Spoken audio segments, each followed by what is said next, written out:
ଆପଣ କଣ ମୁଚେଇବା ପାଇଁ ଚାହୁଁଛନ୍ତି? କାହିଁ ଏତେ ବ୍ୟତିବ୍ୟସ୍ତ ହେଇଯାଉଛନ୍ତି? ଏତେ ଶକ୍ତିଶାଳୀ ଯେ ଆଜି ପର୍ଯ୍ୟନ୍ତ ବଡ ଠାକୁରଙ୍କୁ କଚାଡି କରି ପକେଇଦେଲେ ତାର ରିପୋର୍ଟଟେ ଦେଇ ପାରିଲେ ନାହିଁ। ଏଇ ତ ଭକ୍ତି ବଡ ଠାକୁରଙ୍କ ପ୍ରତି। ଏତେ ଭକ୍ତି ଯେ ଟ୍ରକ୍ ଆସିକିରି ରଥଯାତ୍ରା ସମୟରେ ଚଢେଇକିରି ଚାଲିଗଲା, ତାପରେ ରିପୋର୍ଟ ଦେବେ ବୋଲି କହିଲେ। ରିପୋର୍ଟରେ ସେ ଦୋଷ ଦେଲେ ଖୁଣ୍ଟକୁ, ବାଉଁଶକୁ, ଚକକୁ, ଟ୍ରକର ଷ୍ଟିୟରିଂକୁ। କିନ୍ତୁ କିଏ ଦୋଷୀ ଆଜି ପର୍ଯ୍ୟନ୍ତ ଓଡ଼ିଶାବାସୀ ଜାଣିପାରିଲେ ନାହିଁ। ଇଏ ହଉଛନ୍ତି ଦକ୍ଷ ଆଇନ ମନ୍ତ୍ରୀ। କେବଳ ସହରର ରାସ୍ତା ଉପରେ ଲେପ ପକେଇବା ଛଡା ଆଜି ପର୍ଯ୍ୟନ୍ତ ଆପଣ କିଛି କରିନାହାନ୍ତି। କଥା ବଡ ବଡ କରୁଛନ୍ତି, ଧମକ ଦଉଛନ୍ତି। ପୃଥ୍ୱୀରାଜ ବାବୁ, ଆମେ ଆପଣଙ୍କ ଧମକକୁ ଆକ୍ସେପ୍ଟ କରୁଛୁ। ଏତେ ଶକ୍ତିଶାଳୀ ଯେ ଆଜି ପର୍ଯ୍ୟନ୍ତ ବଡ ଠାକୁରଙ୍କୁ କଚାଡିକିରି ପକେଇଦେଲେ ତାର ରିପୋର୍ଟଟେ ଦେଇ ପାରିଲେ ନାହିଁ। ଏଇ ତ ଭକ୍ତି ବଡ ଠାକୁରଙ୍କ ପ୍ରତି। ଏତେ ଭକ୍ତି ଯେ ଟ୍ରକ୍ ଆସିକିରି ରଥଯାତ୍ରା ସମୟରେ ଚଢେଇକିରି ଚାଲିଗଲା, ତାପରେ ରିପୋର୍ଟ ଦେବେ ବୋଲି କହିଲେ। ରିପୋର୍ଟରେ ସେ ଦୋଷ ଦେଲେ ଖୁଣ୍ଟକୁ, ବାଉଁଶକୁ, ଚକକୁ, ଟ୍ରକର ଷ୍ଟିୟରିଂକୁ।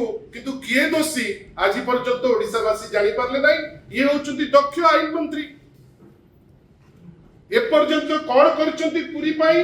ନା ପୁରୀ ପାଇଁ ଗୋଟେ ନିଷ୍ପତ୍ତି ନେଇଛନ୍ତି ଯେ ମହାନଦୀ କୂଳରେ ଟେଟ୍ରା ପ୍ୟାକ୍ ମଦ ଯୋଗାଇ ଦେବେ। এই ହଉଛି ତାଙ୍କର ସବୁଠାରୁ ବଡ଼ ସଫଳତା।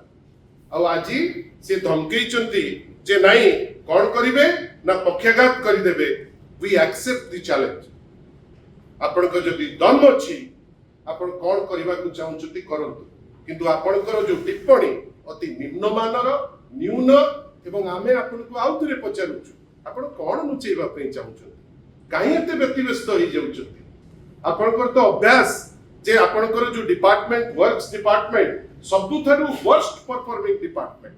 କେବଳ ସହରର ରାସ୍ତା ଉପରେ ଲେପ ପକେଇବା ଛଡା ଆଜି ପର୍ଯ୍ୟନ୍ତ ଆପଣ କିଛି କରିନାହାନ୍ତି। କଥା ବଡ ବଡ କରୁଛନ୍ତି, ଧମକ ଦଉଛନ୍ତି।